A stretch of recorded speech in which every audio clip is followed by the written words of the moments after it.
Ayan! We are the group number 5, your reporters for today. I am Simon. I am Isay. I am Avi. And we are your reporters for today.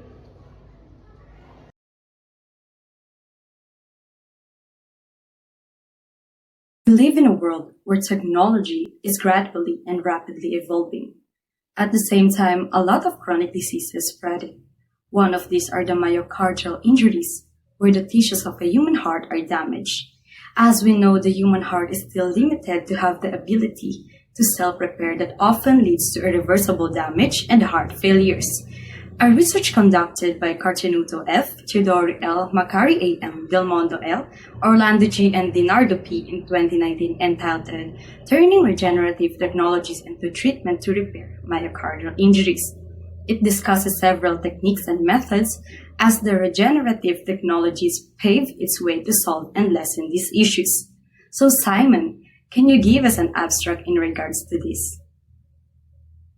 I got you, Isai. Stem cells therapy for heart disease shows promise, but face challenges like poor cell engraftment and limited understanding of bioactive factors.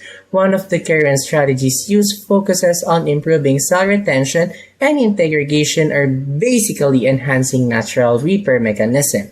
Biomaterials and tissue engineering may hold the key to advancing cardiac repair.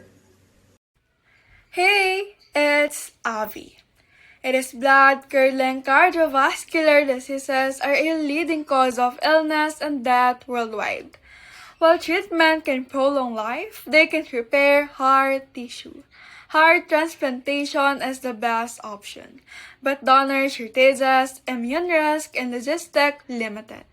Because of this, stem cell therapy offers hope by replacing damaged cells and triggering the body's repair system. However, challenges like low cell survival and limited knowledge remain. To address this, researchers are studying biomaterials and cell-free therapies like scaffolds, hydrogels, and exosomes with microRNAs or growth factors. This research aims to create effective, accessible, and scalable treatment for heart failure through teamwork and combined strategies. Now that we know the problems and strategies, let us break down the important factors that are included on our seminal paper.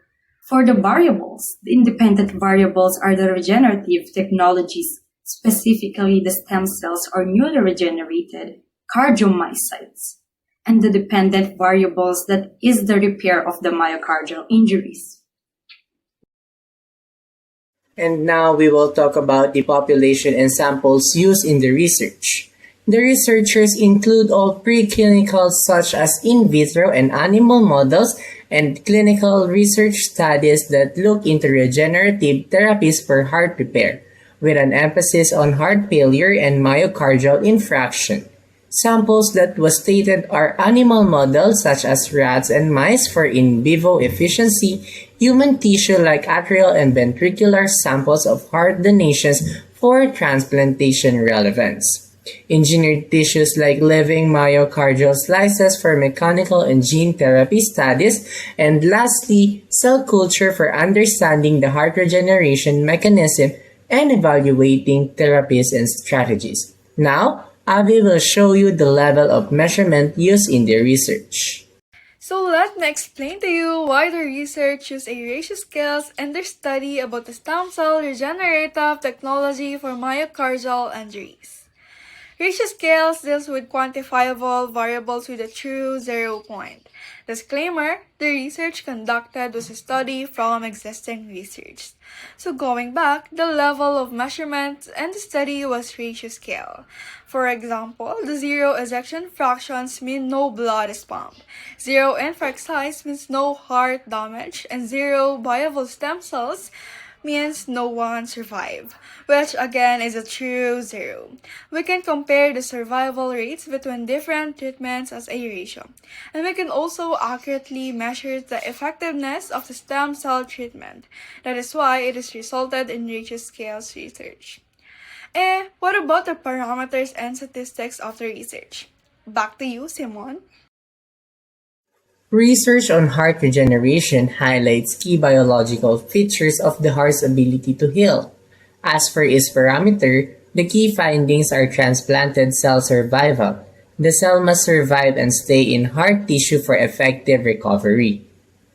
The cell retention rate is also a key for finding the parameter, as well as molecular expression levels, and regenerative capacity impact heart repair success. Aside from the parameters, we also have the statistics where it highlighted the transplanted cell activity or the average time period cells remain active, percentage differences between treated and control groups or the scar tissue reduction, infract size reduction, angiogenesis, or the number of new vessels per unit area per blood vessel growth. Statistical significance and response variation that shows the standard deviation or the standard error showing the patient experimental response variation. Now, for the result, Avi got you. Back to you, Avi. Yes, back to me again and again. It seems like we're coming to an end as I will discuss the result of the research. The research on regenerative technologies for myocardial injury shows promising results, including functional improvement. Stem cell treatments lead to improved heart functions in patients in animal models. Self-engraftment. The new cells successfully engraft and damage heart tissue. Preclinical success. Animal studies demonstrate significant cardiac functions improvement after cell therapy. And lastly, regenerative technology shows functional benefits for heart patients. And as we end this, we conclude that regenerative technologies are in early stages and still lacking established strategies. Scientists must collaborate to understand molecular principles of embryonic development. They also must develop safe and effective protocols and identify and study stem cells. They also need to enhance biomaterial technologies, develop combination therapy approaches to improve treatment delivery. By overcoming this, cardiac regeneration will be a big help to all the people, especially to persons with heart problems. This approach will also result in the development of medications and therapies for use in clinical settings. So that ends our discussion about the stem cell regeneration treatment for myocardial injuries. Thank you for watching.